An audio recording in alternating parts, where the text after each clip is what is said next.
Hello student, welcome to my channel.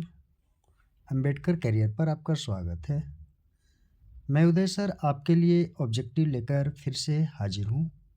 मेरे प्यारे बच्चे, कक्षा 10वीं का होने वाली बिहार बोर्ड का एग्जामिनेशन, उसके लिए इम्पोर्टेंट ऑब्जेक्टिव क्वेश्चन मैं लाया हूँ। उम्मीद ही नहीं, पूर्ण विश्वास है कि आपका परीक्षा में यहीं से आएगा, इससे विशेष और नहीं आएगा बच्चे। इसलिए इस ऑब्जेक्टिव प्रश्न को जरूर पढ़ लें। तो चैप्टर है वायुमंडलीय अपवर्तनांक। आप देखेंगे इसमें इम्पोर्टेंट क्वेश्चन कैसा है वो एक बार आप एक वीडियो में ज़रूर देखेंगे। तो सब्जेक्ट फिजिक्स का मैं उठाया हूँ जितना भी क्वेश्चन है। इसमें एक मोटिवेशनल सेंटेंस है मेरे प्यारे बच्चे, पढ़ते रहें और आगे बढ़ते रहें। जी हाँ बच्चों, जब तक पढ़ेंगे नहीं तो आप कैसे आगे बढ़ेंगे। तो हम चलते हैं वीडियो पर और पहला प्रश्न आपके स्क्रीन पर आप देखेंगे। पहला प्रश्न, तारे के टिमटिमाने का कारण है। ऑप्शन ए वायुमंडलीय परावर्तन, ऑप्शन बी वायुमंडलीय अपवर्तन, ऑप्शन सी कुल परावर्तन, ऑप्शन डी कुल अपवर्तन। तो मेरे प्यारे बच्चे, option B is the correct answer होगा, क्योंकि हम जानते हैं तारे टिमटिमाता है वो वायुमंडलीय अपवर्तन के कारण ही टिमटिमाता है। तो इस प्रकार से आप देखेंगे अगला प्रश्न संख्या 2। माफ़ करना बच्चों, प्रश्न कुछ धुंधला आ गया है, कैमरा में थोड़ा प्रॉब्लम है। क्वेश्चन 2 क्या कहता है एक बार देखा जाए। तारों का टिमटिमाना प्रकाश के किस प्रकार की घटना है। फिर से मैं एक बार रिपीट कर देता हूँ। तारों का टिमटिमाना प्रकाश के किस प्रकार का घटना है।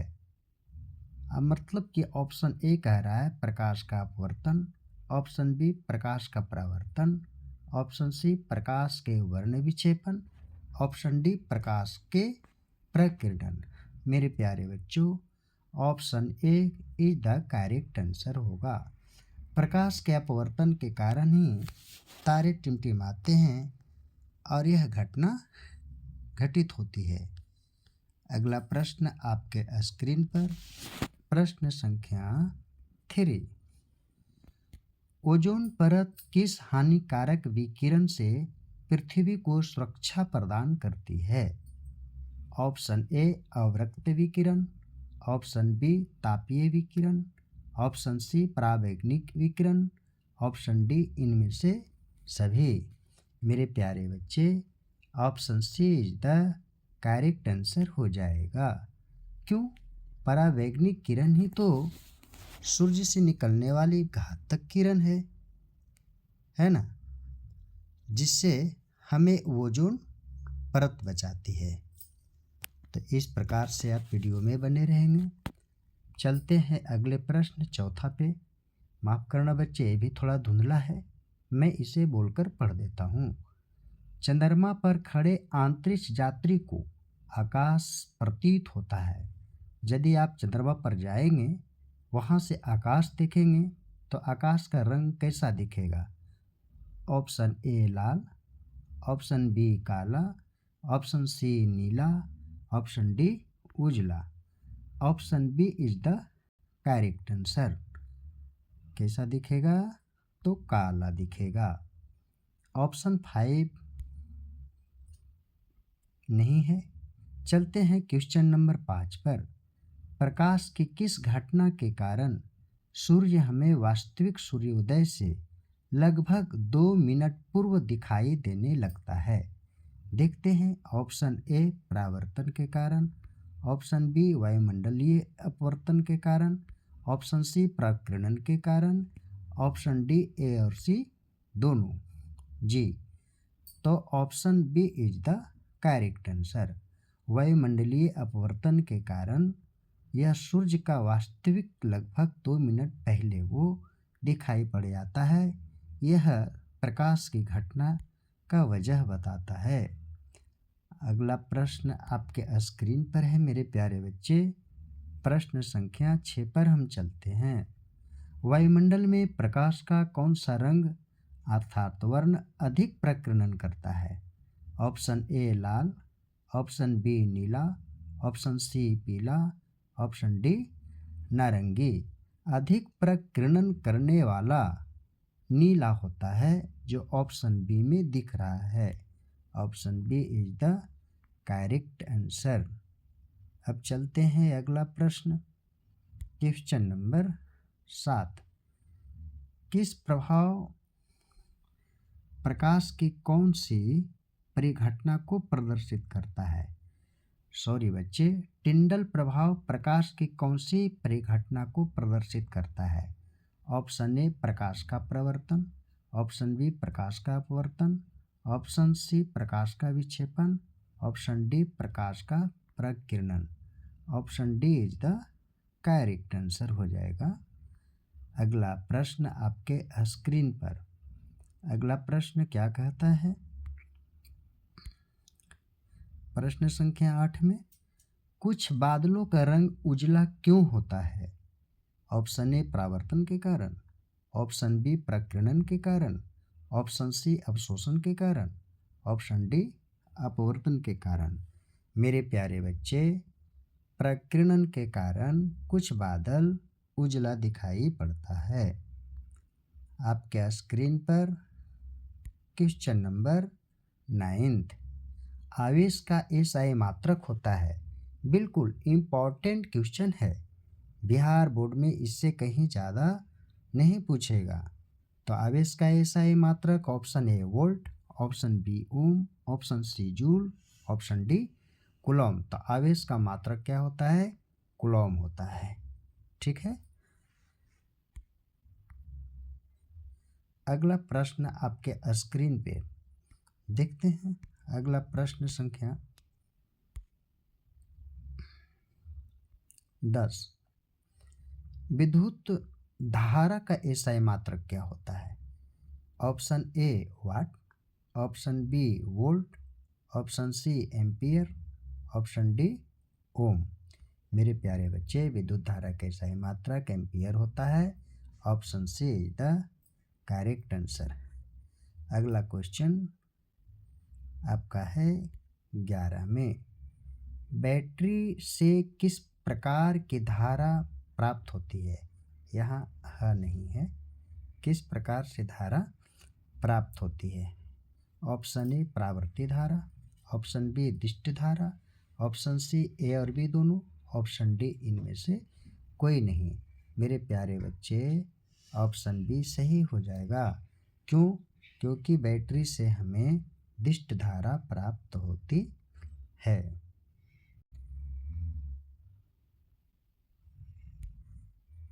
चलते हैं क्वेश्चन नंबर 12 पर। एक माइक्रो एम्पियर विद्युत धारा होता है। कितना होता है कि एक micro ampere equal to 10⁻⁻7 A, B में 10⁻⁻6 ampere, C 10⁻⁻5 ampere, D 10⁻⁻4 ampere. तो option B is the correct answer हो जाएगा। 10⁻6 एम्पियर होता है। तो अब चलते हैं क्वेश्चन नंबर 13 में। आमीटर से निम्नलिखित में किसे मापा जाता है? आमीटर से प्यारे बच्चों, ए में धारा, ऑप्शन बी आवेश, ऑप्शन सी विभव, ऑप्शन डी विद्युत शक्ति। मेरे प्यारे बच्चे, आमीटर से विद्युत धारा मापा जाता है। Option number A is the correct answer. Question number 14 देखते हैं। विद्युत आवेश के प्रवाह दर को कहते हैं। हाँ बच्चे, विद्युत आवेश जब इस प्रकार से प्रवाह होता है किसी भी तार में, तो उस विद्युत आवेश के प्रवाह दर को क्या कहेंगे? ऑप्शन ए विद्युत धारा, ऑप्शन बी विभवांतर, ऑप्शन सी विद्युत वाहक बल, ऑप्शन डी इनमें से कोई नहीं। तो option A is the correct answer. विद्युत धारा कहा जाता है। अगर वीडियो अच्छा लग रहा हो मेरे प्यारे बच्चे तो एक बार ज़रूर इसको लाइक कर दे, सब्सक्राइब कर दे और वीडियो में अंत तक बने रहे, क्योंकि अंत तक बने रहने से सारे प्रश्न का हल आपको देखने को मिलेगा। प्रश्न संख्या 15 है, निम्नलिखित में किस पदार्थ में चालक है? Option A aluminium, option B अभ्रक, ऑप्शन सी कांच, ऑप्शन डी चीनी मिट्टी। मेरे प्यारे बच्चे एल्युमिनियम में क्या है तो चालक है, एल्युमिनियम विद्युत का चालक होता है। अगला प्रश्न 16 आपके स्क्रीन पर देख रहे हैं। ऑप्शन 16 प्रश्न क्या कहता है? जब किसी चालक तार से विद्युत धारा प्रवाहित होती है तो गतिशील कण है उस विद्युत धारा में प्रवाहित हो रही इस विद्युत धारा में तार में कौन से कण प्रवाहित होती है? परमाणु, ए ऑप्शन ए परमाणु, option B ion, option C proton, option D electron. मेरे प्यारे बच्चे इलेक्ट्रॉन धारा में प्रवाहित होते रहता है।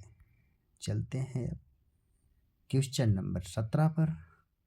क्या कहता है? कैथोड किरणों में क्या उपस्थित होता है? जी, option A proton, option B electron, option C neutron, option D इनमें से कोई नहीं। कैथोड किरण को ही हम इलेक्ट्रॉन कहते हैं, इसलिए इलेक्ट्रॉन कैथोड किरणों में उपस्थित होते हैं।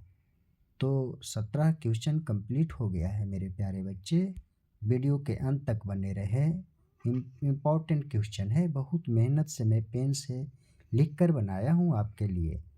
तो चलते हैं क्वेश्चन नंबर 18 पर। धात्विक चालकता पदार्थ के अंदर किस कण की गति को आश्रित रहता है? किस कण की गति आश्रित रहता है? किस में? तो धात्विक चालकता में क्या रहता है? Option A electron, option B proton, option C neutron, option D इनमें से कोई नहीं।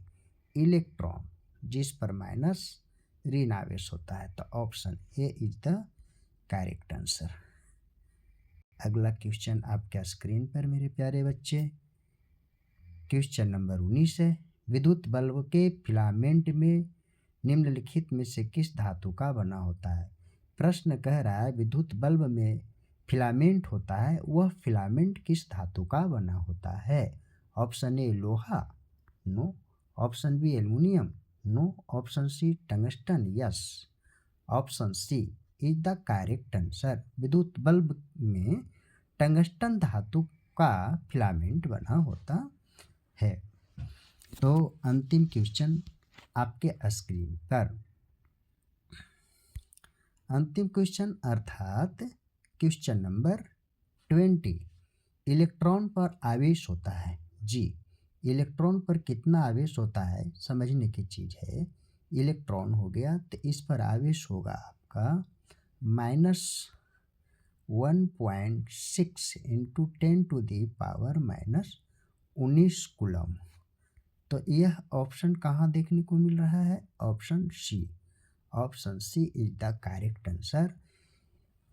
ये सब इम्पॉर्टेंट क्वेश्चन आपके लिए है मेरे प्यारे बच्चे, इसलिए इस वीडियो को आप बार बार देख लेंगे। यह वीडियो आपके लिए इम्पॉर्टेंट है, आपके एग्ज़ाम के दृष्टिकोण से वेरी वेरी इम्पॉर्टेंट है। इससे कहीं ज़्यादा बाहर आपके एग्ज़ाम में देखने को नहीं मिलेगा। तो अब इजाज़त दीजिए आप अपने उदय सर को। Thank you very much.